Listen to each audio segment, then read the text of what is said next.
Ser Podcast. Hola, ¿qué tal? Nueva semana con aluvión de estrenos en las salas de cine. Hay muchísima comedia, con la primera historia romántica gay de un gran estudio y con la disparatada y loca propuesta de Alex de la Iglesia. También tira de humor a Ámsterdam, lo nuevo de David O. Russell, que ha sido uno de los grandes fracasos de la temporada en Estados Unidos. Esos son los títulos más comerciales, pero también hay un cine que mira a los debates sociales, como L'Immensità, al abordar la infancia de un niño trans con Penélope Cruz de madre. El terror y los asesinos en serie se refugian en las plataformas. Os contaremos algunas novedades que tenéis que apuntar. Y en series también terror, con la antología de Guillermo del Toro y de Historias para no dormir. Hay muchísimo donde elegir. ¡Acción!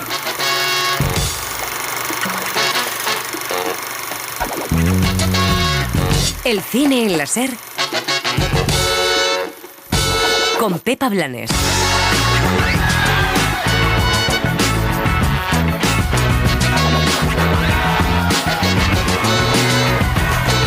La comedia romántica es un género sustentado en la pareja heterosexual en la sociedad capitalista. Ahora Bros, más que amigos, le da la vuelta al género poniendo a una pareja homosexual como protagonista. Eso es una chorrada heteronormativa. La gente debe replantearse la historia a través de la perspectiva queer, no embobarse con otra boda gay de mierda, ¿vale? Es uno de los estrenos de Hollywood. El otro es Ámsterdam, lo nuevo de David O. Russell con Christian Bale, comedia de intriga ambientada en los años 30. Esta es una de las mejores innovaciones de Zurich. Elimina cualquier dolor. Los tipos como yo tenemos que recurrir al alcohol y a la morfina. Y puede generar adicción. ¡Ah, qué rapidez! En pleno debate sobre la ley trans se estrena L'Immensità, película del cineasta italiano Emanuele Crialese, que cuenta su infancia como niño trans con una madre que interpreta a Penélope Cruz. Esa niña quiere ser un chico. Sí, tú defiéndela, defiéndela. Ni siquiera has sido capaz de educar a esa niña. Y más cine español, El cuarto pasajero, una comedia disparatada, grotesca de Alex de la Iglesia que junta a 4 pasajeros indeseables en un BlaBlaCar. Es verdad, no le he dicho nada. Claro. ¡Claro! Y ella no sabe que la quieres. No, es peor, mucho peor. Le he dicho que su vida sexual me la suda. Se estrena también Utama, película boliviana que conquistó Sundance, sobre la tierra, el desierto y la crisis climática. Y ojo al documental sobre REC, la película y saga de terror que crearon Jaume Balagueró y Paco Plaza hace 15 años. Cogemos una cámara y grabamos, ¿no? Lo grabamos todo por tu puta madre. Es una idea fantástica. Pues venga, a trabajarla y al guión y la puesta en marcha. En televisión seguimos con terror. Llegan 2 series de género a Netflix, lo nuevo de Guillermo del Toro, y a Amazon Prime Video, la segunda entrega de Las Historias para no dormir, el homenaje a Chicho Ibáñez Serrador. Me he despertado, he ido a ver a los niños. Entonces dice que fue usted quien hizo saltar la alarma. Sí, en cuanto ves a gente en el jardín, me pareció lo más práctico para que se fueran. Ha hecho bien. Todo despejado. Aquí no hay nadie.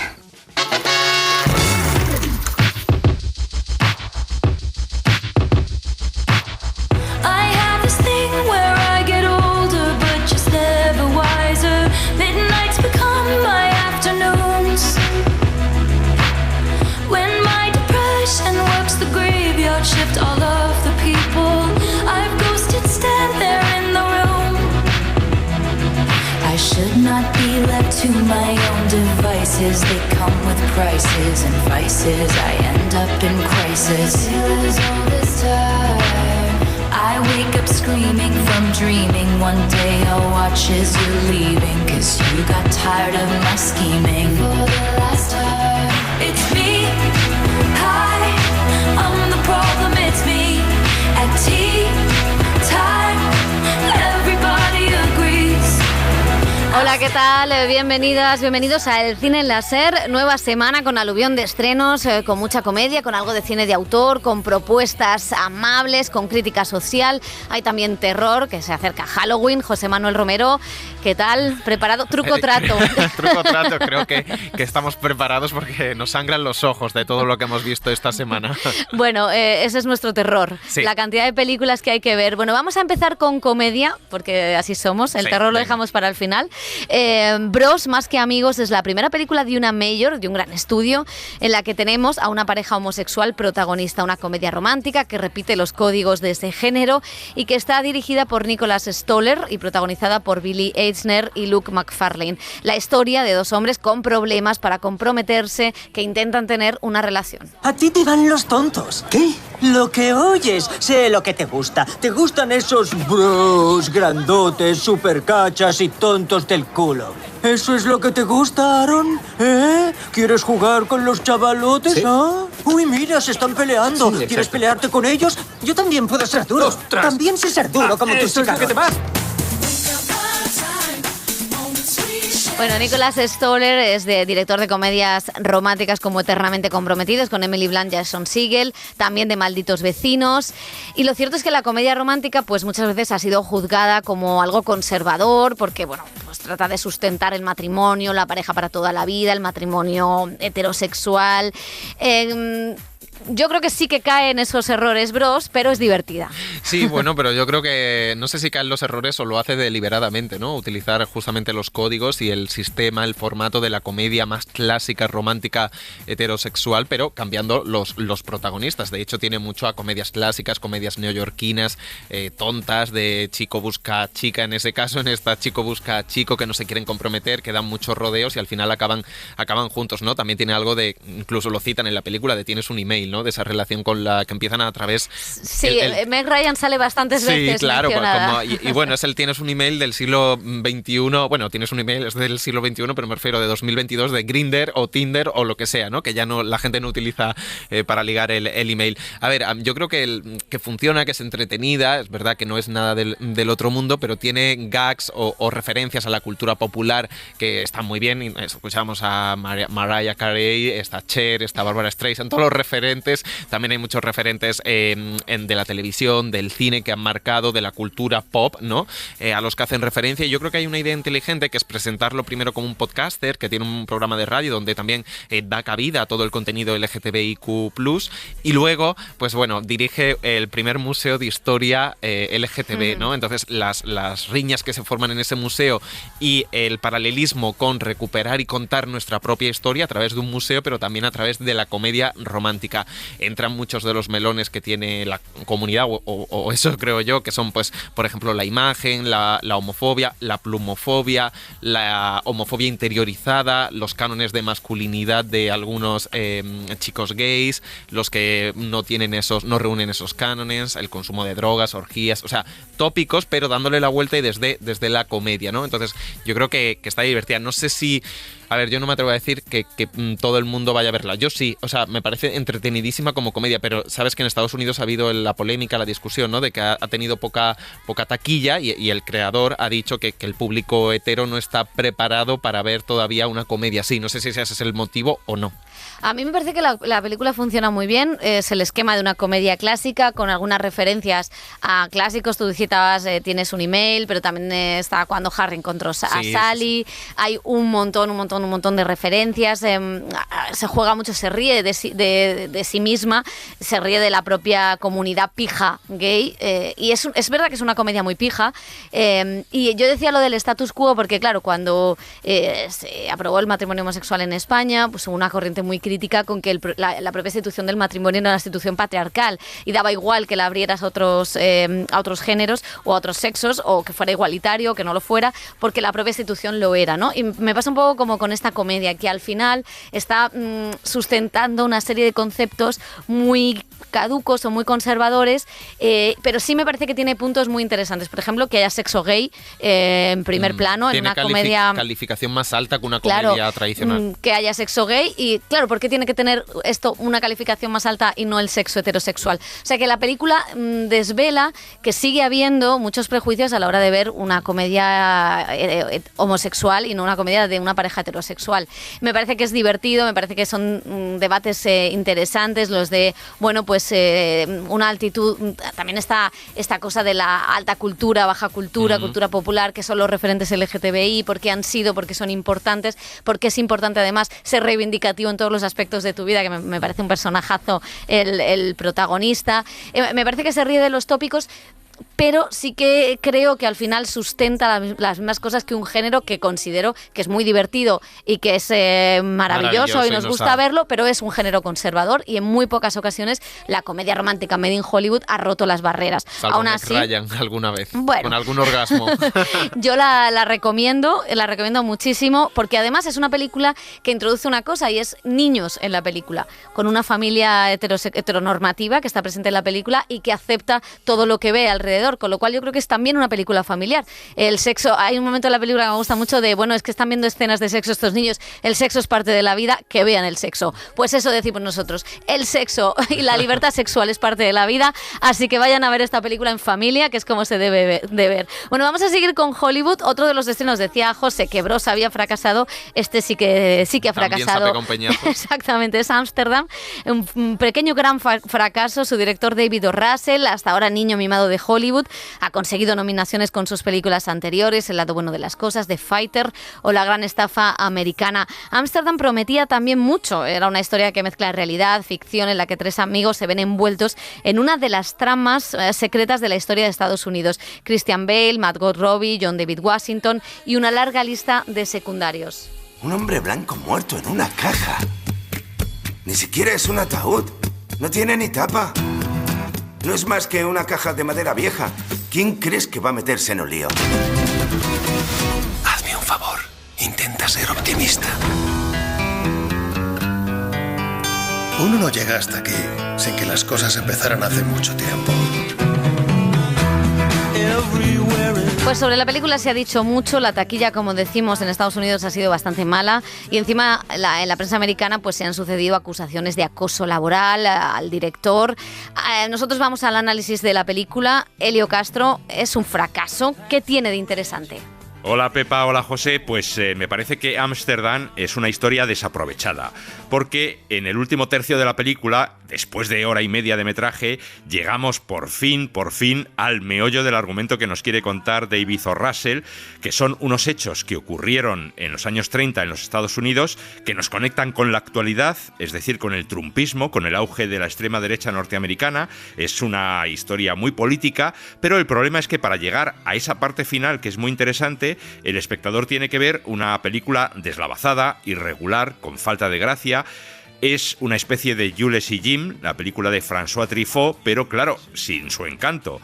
Pretende ser una historia divertida y amena y no lo es en absoluto. Y mira que tiene un gran reparto. La mejor del trío protagonista es Margot Robbie, Christian Bale está demasiado exagerado y estrafalario interpretando a su personaje, y John David Washington, el hijo de Denzel Washington al que hemos visto en títulos como Tenet o infiltrado en el Ku Klux Klan, tampoco destaca demasiado. También vemos a Anya Taylor-Joy, a Chris Rock, a Rami Malek, a Robert De Niro, Taylor Swift, que hace un pequeño personaje, entre otros muchos, pero todo ello es insuficiente para atrapar al espectador. Ámsterdam no funciona, y esto es responsabilidad del director, de David O. Russell, el realizador de Tres Reyes, El lado bueno de las cosas, El luchador, La gran estafa americana, que yo creo que es un director que juega a ser Martin Scorsese, pero claro, se queda muy, pero que muy lejos de su maestro. Bueno, como para no quedarse lejos de Scorsese, es complicado pisarle los talones. Hay los imitadores. Bueno, en Netflix se puede ver El ángel de la muerte. Es una película protagonizada por Jessica Chastain y Eddie Redmayne, hablando de actores sobreactuados. Un thriller basado en hechos reales sobre el enfermero Charlie Cullen. Está considerado uno de los asesinos en serie más conocidos de la historia, bajo el apodo del ángel de la muerte, y es que llegó a matar hasta 300 personas. ¡Amy Lofgren! ¿Te acuerdas de haber trabajado con un tal Charlie Cullen? Sí. Cada noche había códigos. Anotemos la hora de la defunción. Y después de que él se fuese, apenas teníamos un al mes. Y la verdad es que a Netflix le funcionan muy bien las series sobre asesinos en serie, muy bien. Ahí está Dahmer como último éxito, pero no solo.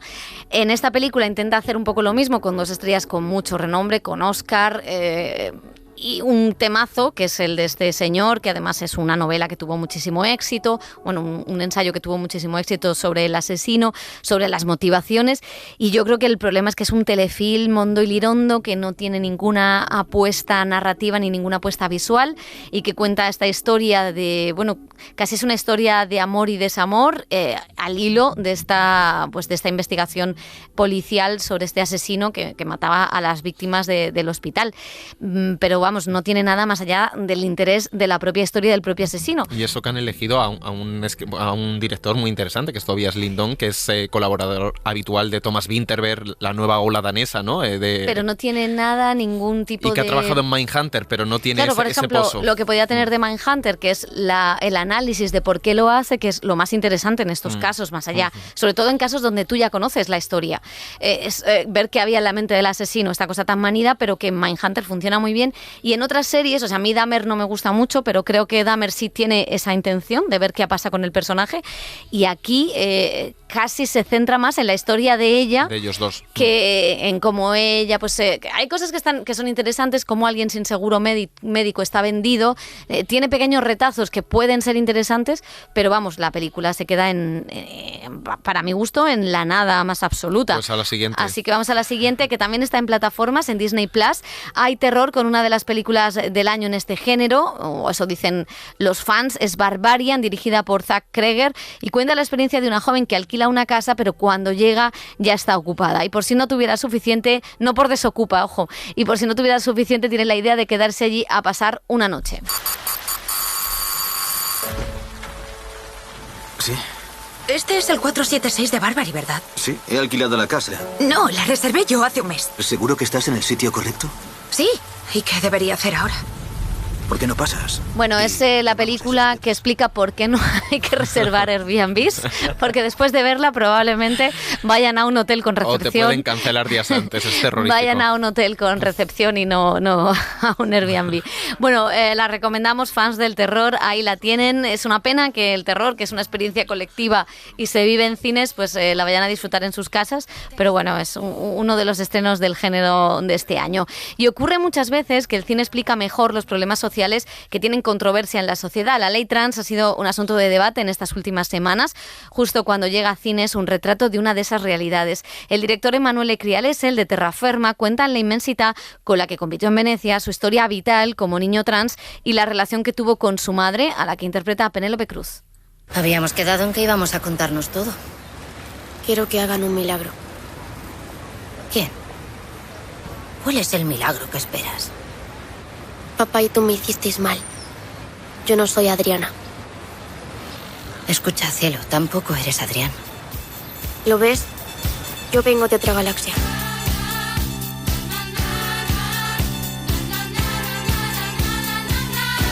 Y en Venecia estuvimos con Penélope Cruz, que defendía la necesidad de respetar a las familias y a las personas trans, y también defendía la necesidad de salvaguardarnos de la violencia machista. I mean, I don't plan it because you unfortunately cannot find that in every movie you make, and movies are not made to change the world, but when they can contribute. Decía que ella no planea hacer papeles comprometidos que hablen de cosas sociales, que cree que las películas no pueden cambiar el mundo, pero sí pueden hacer que todos entendamos mejor las realidades que están a nuestro alrededor. Crialese, el director, ha estado en Valladolid, en la Seminci. Con él también hemos hablado de esta historia tan personal sobre identidad, memoria y marginalidad. Io penso che quando Pienso que cuando un director es autor de sus propios textos y no adapta textos ajenos, siempre es autobiográfico. Por supuesto, todo el material que hay en una película es de origen autobiográfico, todo. Ahora depende un poco del acercamiento. En unos pocos puede ser un poco más íntimo y en otros menos.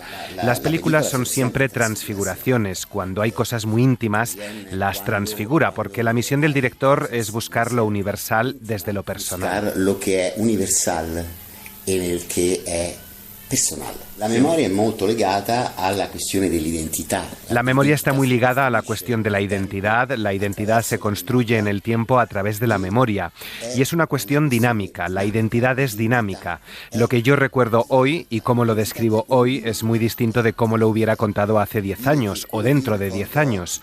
La memoria es selectiva y es un filtro que utilizamos nosotros mismos para relacionarnos con el tiempo que pasa. Con el tiempo que pasa, porque la identidad es construida de cada uno de nosotros, es construida a través de la relación. La identidad es siempre construida, la identidad de cada uno de nosotros se construye a través de las relaciones. Son las relaciones las que nos identifican muchísimo. Pensamos muchas veces que la identidad es una cosa dada, nosotros siendo nosotros, pero no. La identidad es una cosa muy específica ligada a la relación que tenemos con los otros. Molto específicamente legata alla relazione che tenemos con los otros. Per me questo era un tema molto importante, uscire. Para mí este era un tema muy importante, salir de la convención legítima, aunque negativa, de esta imagen de la condición de la transexualidad. Era también muy importante para mí encontrar la forma de contextualizarla en un proceso de normalización. Ante todo es la historia de un ser humano que se pone preguntas, que no da por descontada su sexualidad por nacimiento y que por lo tanto es una cuestión de especificidad y marginalidad.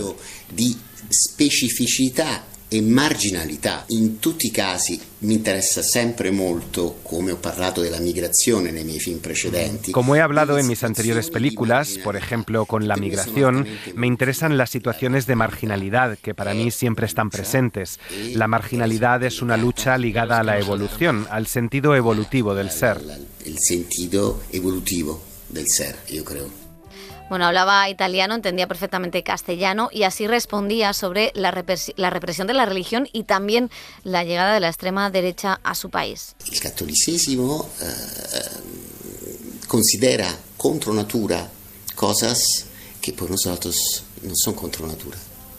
Y por un niño católico sentir lo que sintió estaba una ruptura de una regla divina, como si no tenía legitimidad a la existencia, porque conducía a una existencia mala. Es un producto del miedo, es una manipulación del miedo. Cuando el ser humano tiene miedo, y tenemos miedo por la pandemia, tenemos miedo por la guerra, tenemos miedo por la recesión económica, sale siempre la derecha tradicional que hace más miedo. Bueno, pues la verdad es que es interesante y eso está en la película también. O sea, como bueno, la familia tradicional, antes hablábamos de Bros y ese patriarcado, y aquí ejerce sobre un niño trans, que además fue muy sorprendente porque él contó su historia, o sea, contó que había sido un niño trans en la rueda de prensa de Venecia. Sí, fue muy emocionante. No había constancia, sí, fue súper emocionante. Y la verdad es que la película trata eso, lo difícil que es una familia conservadora de los años 70 de Italia, donde solo encuentran una ventana al mundo en la televisión, en Rafaela Carrà.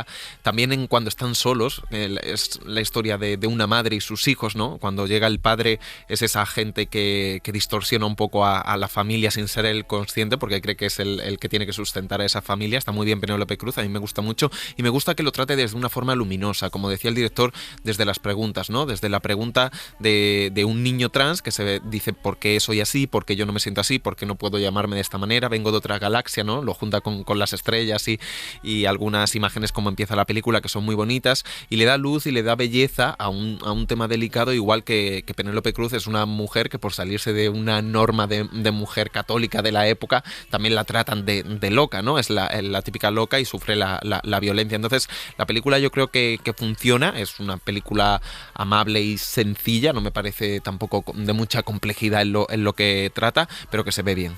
A mí me gusta, quizá me hubiera gustado, hay quizá dos partes en la película, una parte más sensorial, más dedicada a las metáforas, que tiene cosas muy bonitas, elementos muy bonitos, como romper el género de los muñecos, como los niños juegan con muñecos que tienen todas las partes rotas y cambiadas, o como los uniformes del colegio acaban cambiándose y no significan nada, y la gente lanza los uniformes como una manera de decir, no me encasillas en nada. Eso me parece muy bonito, cómo juegan los niños, la locura de la madre, la locura de los hijos, la música de Rafaela Carrà y Patti Bravo, o la televisión como vía de escape en una sociedad que te oprime cada vez más, o la forma de contar como una Roma, ese barrio de Roma que ahora es totalmente irreconocible, pero que en aquel momento empieza la gentrificación, el echar a la gente de etnia gitana a otros sitios. O sea, me parece que la película tiene pequeños detalles contados de una manera muy inteligente, y luego lo que es la relación familiar o cómo avanza la historia me parece que está contado como de una manera muy tradicional y rompe quizá el relato. Con todo, a mí me parece una película muy bonita. Penélope está fantástica. Penélope está fantástica como mamá italiana, que además se parece a las madres italianas que él en su cine ha ido retratando. Y me gusta esa idea interesante de que estaba en terraferma, ¿no? De cómo los cuerpos inmigrantes, la migración. Aquí también son cuerpos inmigrantes de alguna manera los que están maltratados. Es un director que me parece muy interesante, que ha hecho muchas cosas, y me parece que quizá la película en Venecia pasó un poco desapercibida, también por la propia historia del director o tal, y me parece que creo que es muy interesante ver esta película. Sí, en los festivales no es una propuesta tan autoral, quizá, ¿no? De la que estamos acostumbrados a los festivales, en fotografía y demás es más luminosa, es una producción de Warner en Italia, es diferente, pero yo creo que es accesible a todo un público, que es lo que importa en este tipo de historias. Totalmente. Bueno, pues en Seminci precisamente se estrenaba esta semana Son, el cortometraje de Marta Nieto como directora, que habla precisamente de la relación entre un niño trans y su madre. Había mucho significado y mucho paralelismo con la maternidad que yo he vivido, que tiene que ver con qué haces con la impotencia cuando ves a tu hijo sufrir. ¿Qué pasa con los miedos cuando ves que le pueden hacer daño? ¿Cómo intentar ayudar y aprender herramientas para generarle un espacio seguro y para tú estar con la mayor salud mental posible y emocional? Entonces, todo esto, unido a todo lo que he hablado con un montón de familias generosísimas, y este asunto que es tan delicado y que yo entiendo que levanta tantas ampollas, pero que cuanto más me acerco, es verdad que menos intento dar ninguna solución, porque no la hay y no se trata de eso, pero sí creo que el cine tiene herramientas para acercarnos a crear cierta empatía.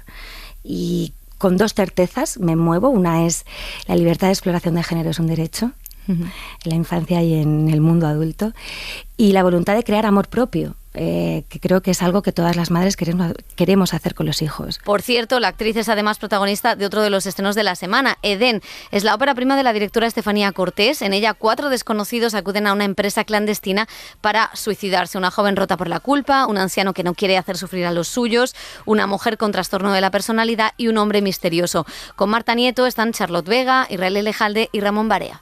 Mira, Marina, si quieres irte, puedes hacerlo. No es asunto mío. Pero antes te tienes que hacer cargo de la situación. Es tu responsabilidad. ¿Qué quieres que diga? Podríamos haber tenido la mejor muerte posible. Pero por tu culpa estamos así. Bueno, una directora debutante frente a un veterano, Alex de la Iglesia no para, y fruto de esa adrenalina es El cuarto pasajero. Es una comedia donde lo grotesco de la condición humana, tema estrella en el cine del director bilbaíno, centra una acción que transcurre en un coche, en un viaje en BlaBlaCar con 4 deleznables pasajeros: Blanca Suárez, Ernesto Alterio, Alberto San Juan y Rubén Cortada. Te quiero, te amo, te amo, te amo. Lorena, en la carretera con tu maleta. O sea, que ni la seguridad. ¡Joder! ¡Gilipollas, payaso! ¡Que si miras!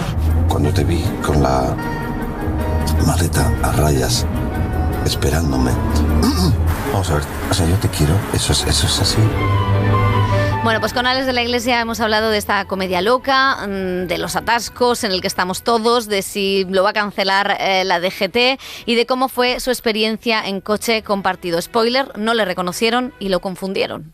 Sí, fue horroroso, porque no ocurrió nada divertido, nadie era interesante y... ¿Te reconocieron? No, hombre, quiero decir, a la de una hora o así, ya cuando todo el mundo estaba contando a qué se dedicaba, pues tuve que contarlo y tal, pero vamos, tampoco sabían muy bien quién era, ¿no? Tú eres el del fauno, ¿no? Y ya dije, pues no, desgraciadamente no. y claro, lo que descubrí es eso, que la ficción está para convertir en maravilloso algo que no lo es. Porque me gusta mucho la comedia, porque disfruto mucho haciendo reír, porque me parece que es necesario que riamos. Ahora quizá más que nunca. No se me ocurre otra manera de salir de este atasco. Digamos, la película juega con eso, ¿no? Con la idea de que quizá el reírnos y reírnos a carcajadas de una situación desesperante o de personas desesperantes es la única vía de escape. ¿Qué hago? Tienes razón. Tira para Madrid y olvidemos el asunto. ¿Cómo? Hombre, es que si ya la has cagado de esa manera, no tienes solución. Vamos, por lo menos yo mismo y mi entorno y a la gente que conozco y por lo que veo durante estos años este año de pospandemia, lo que descubro es primero amargura, segundo cansancio, hastío también, Y bueno, nos dedicamos a entretener y nos dedicamos, nuestro oficio es dar una respuesta a esas sensaciones para sacar a la gente de una situación que igual es mental, ¿no? Muchas veces no, muchas veces es una angustia real, ¿no? Por problemas reales, sin duda. Pero si podemos aportar por lo menos una hora y media, ¿no? De descanso de esa locura y hablar precisamente de lo que nos pasa y de decir, chicos, salgamos de este agujero intentando soportar al otro, ¿no? Intentando soportar a ese que nos hace la vida imposible o a una situación que nos parece irresoluble. Sí, por fin. Este es el Julián que yo quería ver. Vamos, tigre, dale otra vez. Vamos, tigre. Sí, no os voy a decir exactamente de quién, pero he copiado diálogos de una persona. Así lo dejo ahí en el misterio. Y directamente, o sea, YouTube, escucharle programa maravilloso, tal. Y luego también es una labor de Jorge y mía de destilar todo el horror que hemos vivido con muchísima gente. O sea, tiene la cabeza muy bien amueblada, frase horrible, y lo apuntas. Esto es como todo, frase horrible. Todo ese mundo de lugares comunes, de idioteces que decimos, que no solamente dice el personaje, también hay cosas mías, ¿no? Es que soy como un hombre del Renacimiento, o sea, ¿cómo se puede ser tan vanidoso? ¿No? Apunto todo lo que se me ocurre, es que se me ocurren tantas cosas que tengo que apuntarlas. O sea, eso yo lo he oído de un tío, decirle, pero, o sea, sale aquí. Yo también he dicho cosas horrorosas, en fin. Bueno, pues eso, Jorge y yo nos arrancamos la piel uno al otro en el personaje de Ernesto y eso ha sido muy gratificante después. O sea, de pronto le hemos convertido en Fausto, ¿no? Es como el demonio. ¡Nos vamos a meter una hostia!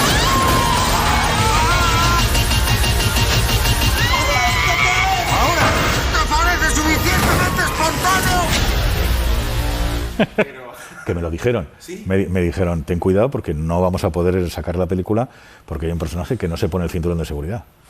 Y yo, pero por favor, que esto es una ficción. No, eso, cuidado. Lo que nos faltaba, Bueno, a mí me parece un poco floja. Me gustan mucho los actores. Quizá la idea se me queda ya un poco vieja, lo del BlaBlaCar.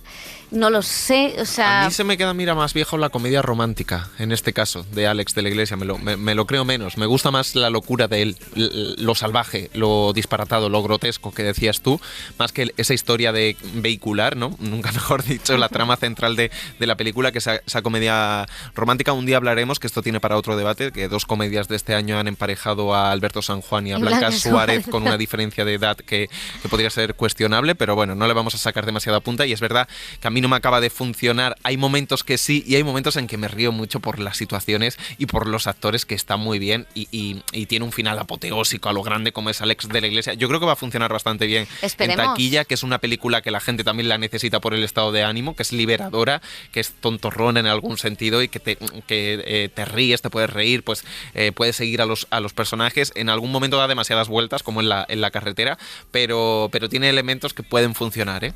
Bueno, pues ahí lo dejamos. Vamos a seguir con cine español. El cine de género en nuestro país dio un giro precisamente con la llegada a la industria de Alex de la Iglesia, con Acción Mutante, pero sobre todo con El Día de la Bestia. Años más tarde, el terror volvía a agitarse con Rec.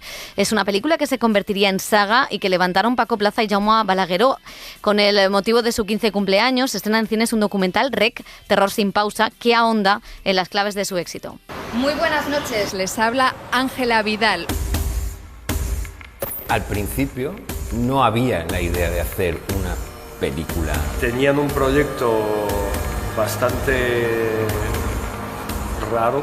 Mira, pues cogemos una cámara y me encanta Ruiz Caldera diciendo tenían un proyecto bastante raro que, bueno, pasaba en un edificio de Gracia, en Barcelona, con gente. Salen todos, sale la directora de casting, que luego ha ganado, ha sido finalista del Premio Planeta, sale Balagueró, sale Paco Plaza, sale la niña Medeiros, sale Manuela Velasco, y la verdad es que fue una película fundacional porque, bueno, el género y el terror en el cine en nuestro país ha tenido una relación curiosa, ¿no?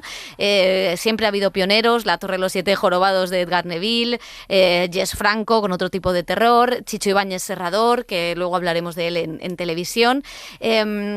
Ha habido mucho terror, el propio Alex de la Iglesia, estos dos chicos que ya habían hecho cosas, pero de repente hacen esta película baratísima con cámara al hombro que funciona súper bien, que de repente habla de los programas del corazón, que habla del poder de la televisión, del terror, hablaba de muchas cosas y de repente pues cambia también el imaginario colectivo y la forma en la que el público consumía el terror. El documental es muy, muy, muy interesante también para entender pues cómo estamos ahora con Cerdita o con nuevos estrenos. Ya una nueva generación claro. que alumbró en el cine español importantísimo, que el género es muy potente, lo hemos hablado aquí, en Total. taquilla y como crítica social. Totalmente, así que muy interesante este documental REC, también porque nos hace vernos como sociedad hace 15 años, que esto es interesante. Vamos a terminar con Utama, es una película boliviana, una especie de western en el altiplano, donde una pareja de ancianos quechua sufren una larga sequía y se enfrentan al dilema de resistir en el entorno o ceder. La película ganó el premio del jurado en Sundance, la Biznaga Latinoamericana en Málaga. Su director, Alejandro Loyaza, hablaba también del diálogo intergeneracional de la película.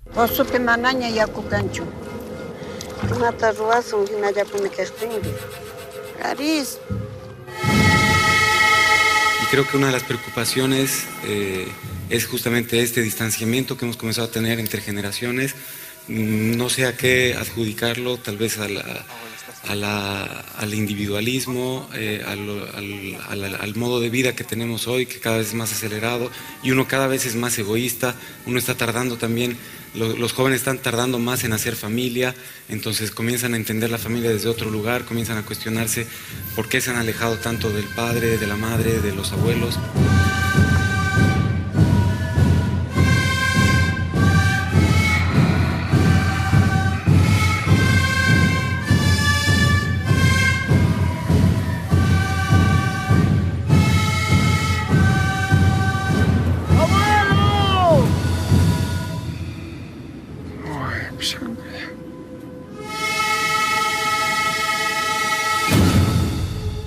El cine en la SER con Pepa Blanes.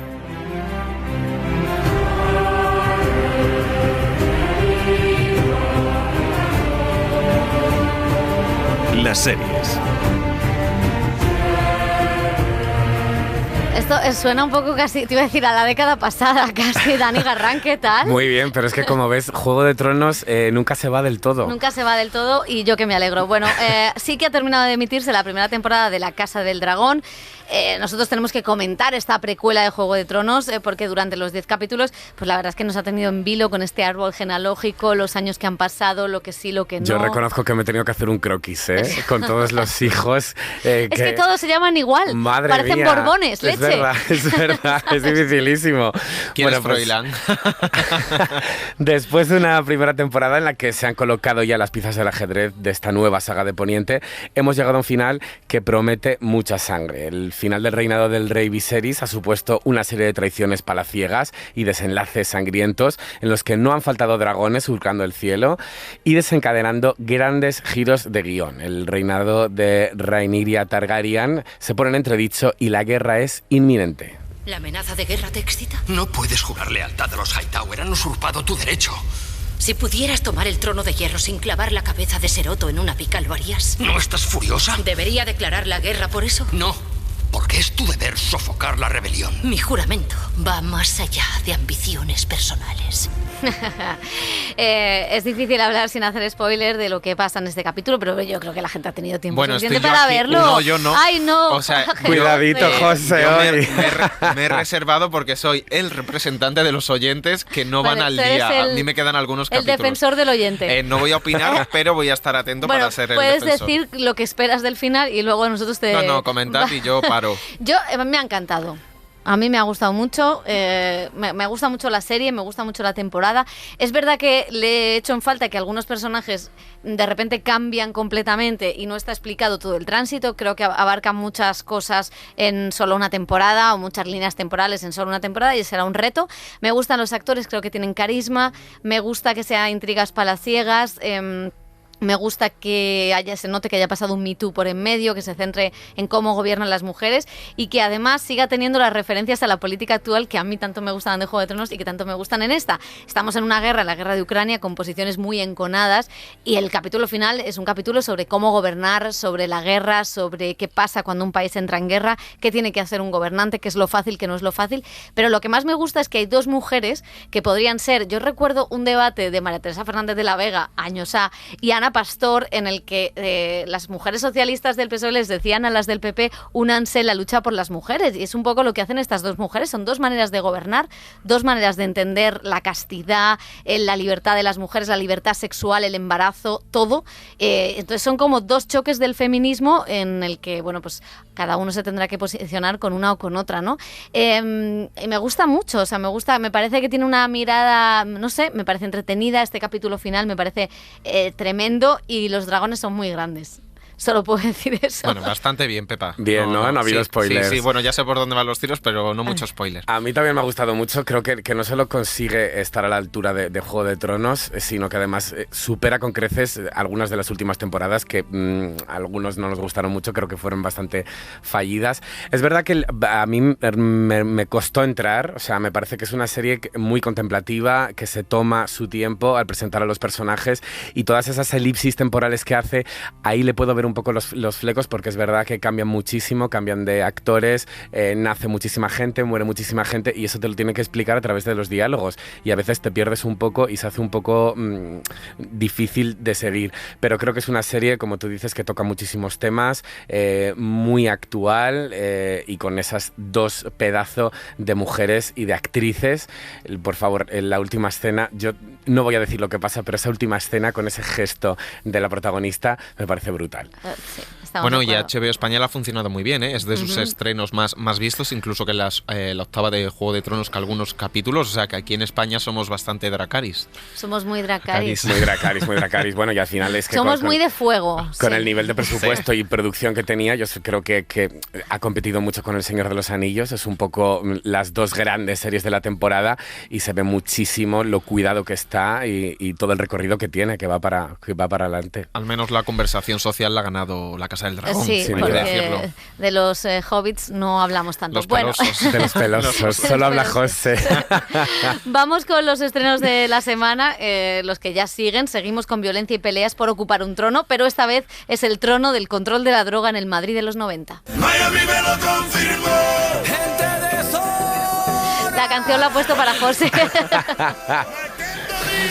Miami nos lo confirmó, de los Miami vamos a hablar porque durante los años 90 la banda de los Miami se convirtieron en los líderes en el tráfico de cocaína, el control de las discotecas y el uso de la violencia en Madrid. Acaparaban portadas, extorsionaban y sembraban el pánico ahí por donde pasaban. El Inmortal fue el jefe de todos ellos, un narcotraficante que siempre volvía a la carga a pesar de que le dieron por muerto más de una vez. Llegó a ser uno de los hombres más poderosos de la ciudad. Los Miami se convirtieron en una marca personal que recorrieron todos los platos de televisión de la época y ahora llegan a la pantalla con El Inmortal, la nueva serie de Movistar Plus. ¿Nos enteras con Minas? ¿Con los titanes de que les vas a hacer la púa? Te matan. José, que te matan. Tienes razón, pero ¿qué hago? Pues sí, lo dejo todo y me busco un trabajo de mensajero y alguna vida nueva. Qué gilipollas eres. La serie, creada por José Manuel Lorenzo, utiliza esta historia real para desarrollar una ficción alrededor de esta banda, pero sobre todo para reflejar unos años 90 cada vez más revisitados en televisión. Lo hemos contado aquí, lo hemos analizado. El actor Alex García interpreta a José Antonio, ese joven de familia humilde que quiere llegar hasta las más altas esferas de los capos de la droga de Madrid para intentar sacar adelante a su familia. Bueno, pues con Alex García ha hablado Dani sobre este revisionismo noventero, también sobre el auge del género de los narcos en la ficción y los referentes para su personaje.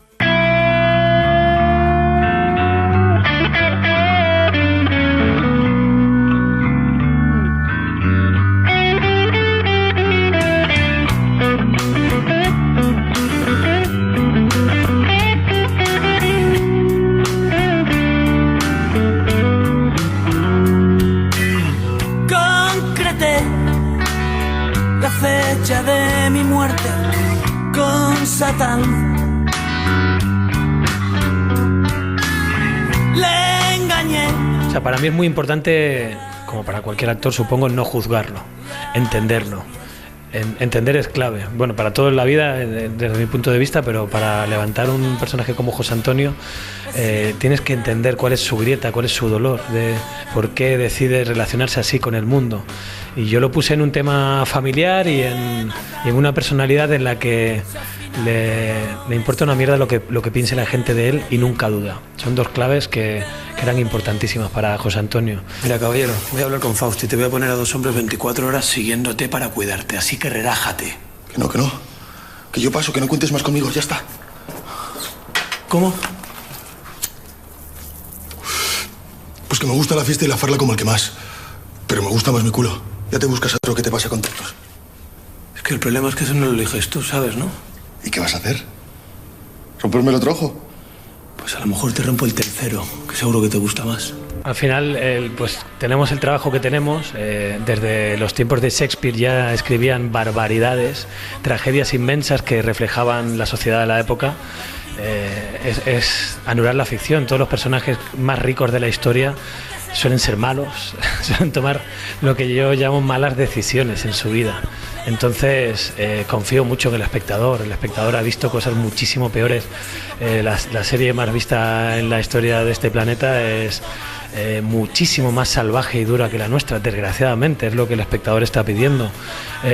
Me encantaría que pidieran más arcoíris o que los productores decidieran hacerlo.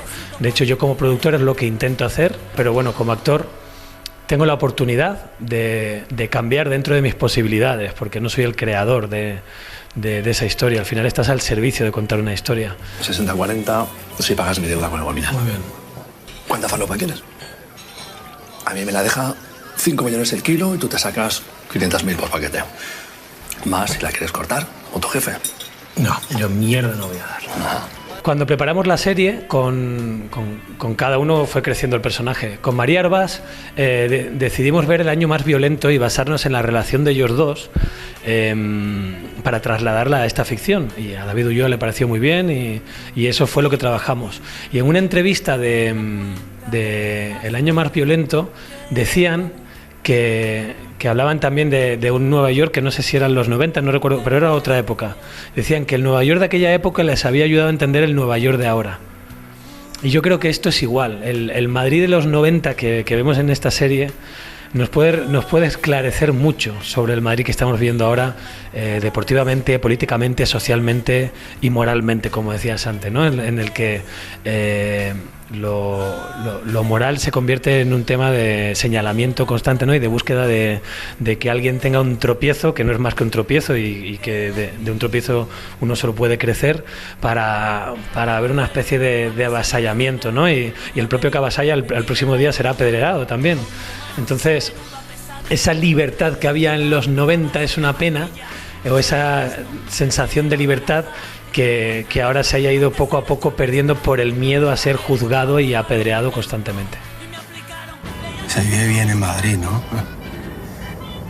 Puede salir uno tranquilo a la calle y la gente lo único que tiene que preocuparse es por ahorrar plata para comprarse una casa, un carro o merca. Y ahora encima son europeos, ¿qué más se puede pedir?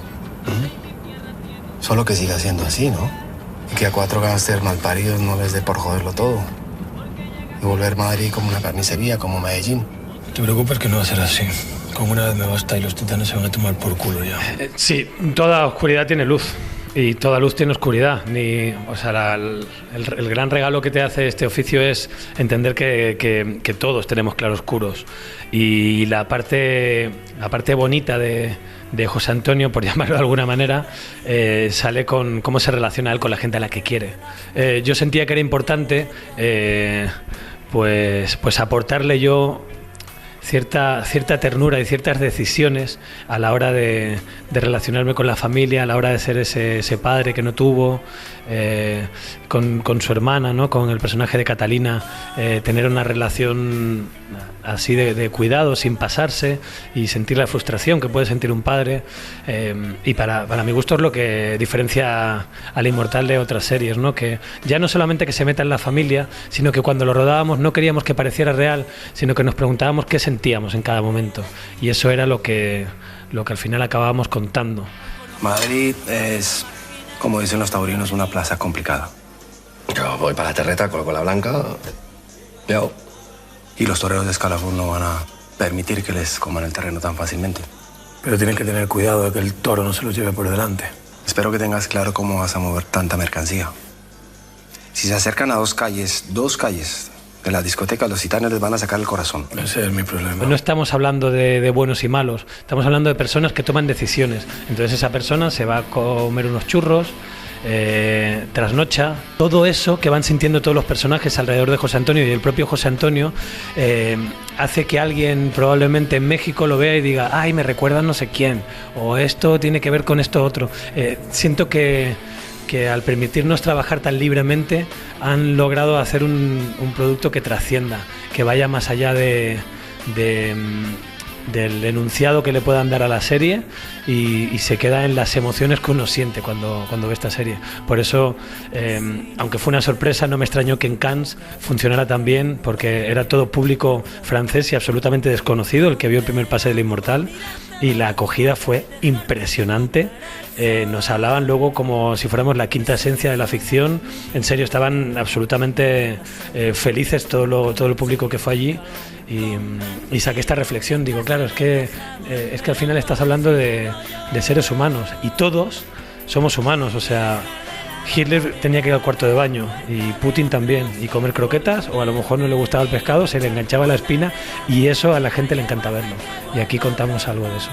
Y ahora todo campo lleno, sus soldados son flores de madera y mi ejército no tiene banderas, solo un corazón.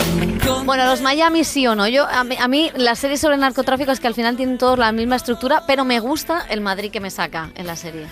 Sí, el Madrid está muy bien, los looks están muy bien, cómo han decorado la sala Changó, que es donde tienen todas sus tejemanejes. Sus mercancías. También está muy bien, pero a mí me falla un poco el guión. O sea, tengo la sensación de estar siempre viendo lo mismo, que es un poco enfrentamientos entre una banda y otra completamente similares, con personajes completamente estereotipados en una y otra banda. Creo que no ahonda demasiado en los personajes secundarios, se centra demasiado en el personaje de Alex García, que evidentemente es el protagonista, pero creo que podrían abrir un poco más el círculo y dar un poco más de riqueza a todo lo que tiene alrededor. Sí, yo creo que estamos de acuerdo, que me interesa más la atmósfera, ¿no? y el ambiente ese de los 90 que el propio personaje protagonista, y las dinámicas que se generan en el mundo del narcotráfico, de cómo se dan relevo unos a otros. Claro, de el chico de clase obrera, de clase humilde, que es el ascensor social más rápido, es este tipo de negocios, cómo se dan puñaladas, se traicionan, el jefe más antiguo, el desuso. Está bien eso de que los pijos son los que consumen más coca, ¿no? Que el negocio está en los ricos consumiendo. En la televisión, el consumo está en la televisión. Y en los ricos consumiendo coca, ahí está el negocio de los grandes narcos, y no en toda esa gente, ¿no? Que está muchas veces tirada debajo de un puente drogadizada, y que ahí no hay tanto negocio, sino hay más desesperación para retratar a esos personajes. Entonces yo creo que es más la época que luego el punch que tiene la serie, como casi un thriller que debería ser. Muy bien, estamos todos de acuerdo. Vamos con Halloween, que está a la vuelta de la esquina, y se han estrenado 2 series antológicas en las que el terror es el protagonista. La primera de ellas, con un padrino que sabe mucho del género, es Guillermo del Toro.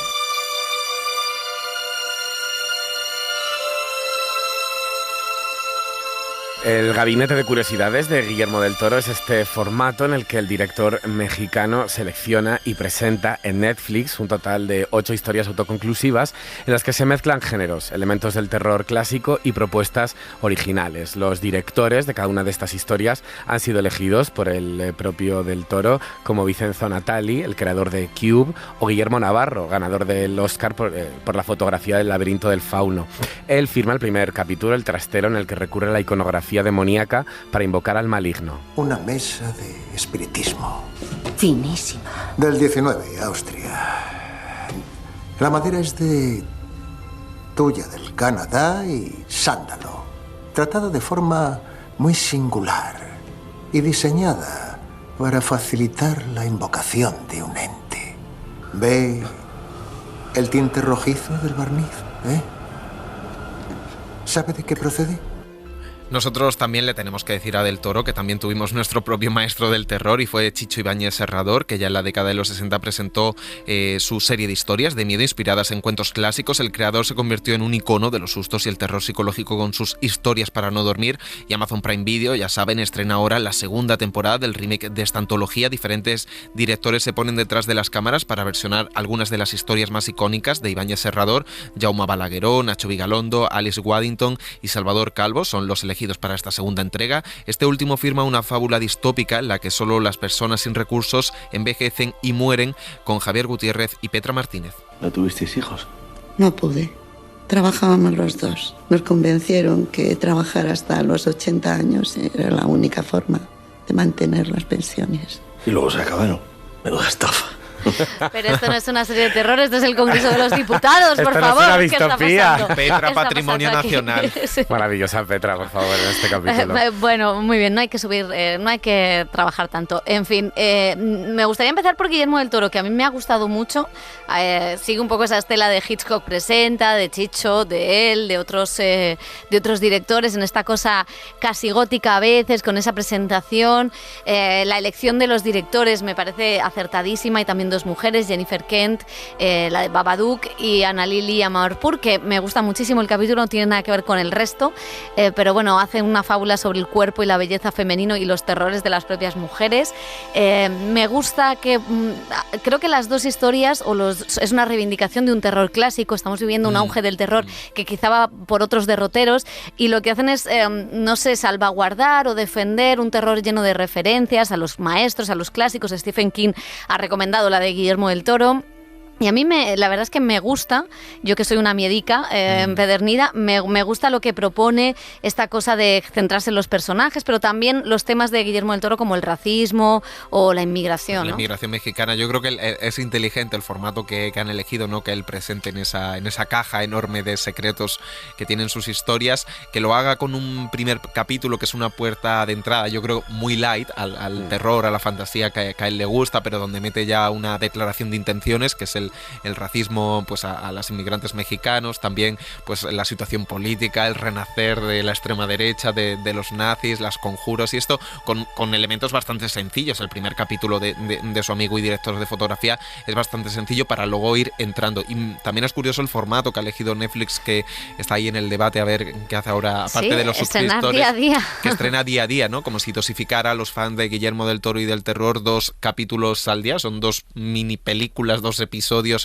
pequeños. El formato es interesante como a nivel de antología, y que coincida también justo con historias para que es también el mismo modelo de terror. A mí me parece que el propio formato tiene mucho de positivo a la hora de juntar a muchos creadores, muchos artistas, y explotar historias muy, muy diferentes. Total. Sí, totalmente de acuerdo. Yo creo que una serie antológica de, digamos, los dos tipos, con directores diferentes, con historias diferentes, con miradas diferentes, favorece mucho a este género, más allá que de una serie. Bueno, hablábamos el otro día de la de Mike Flanagan, la última que ha hecho, que ha sido un poquito más fallida de aquella manera, y creo que esto pues le da muchísimo dinamismo, te permite hablar de muchos temas de actualidad, y un acierto total.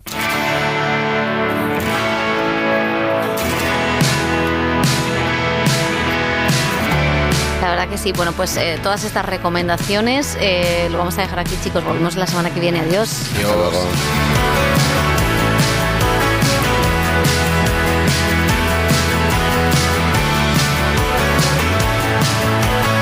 El cine en la SER con Pepa Blanes. Vale que tu ego esté lleno de adornos y no necesites poner la otra mejilla, tu grano de arena, y la cara de todo va bien. Solo escuece más porque es reciente. No se va a curar y qué más da. No te creas lo que dicen los cantantes. No hagas caso a la mitad de lo que ves. La verdad es que nada es tan importante. La verdad es que nada es tan importante.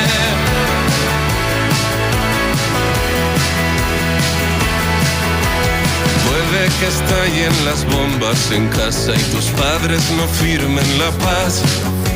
A veces las cosas se arreglan si asumes que nadie las puede arreglar. Solo duele porque crees que importa. No se va a curar y qué más da. No te creas lo que dicen los cantantes. No hagas caso a la mitad de lo que ves. La verdad es que nada es tan importante. La verdad es que nada es tan importante.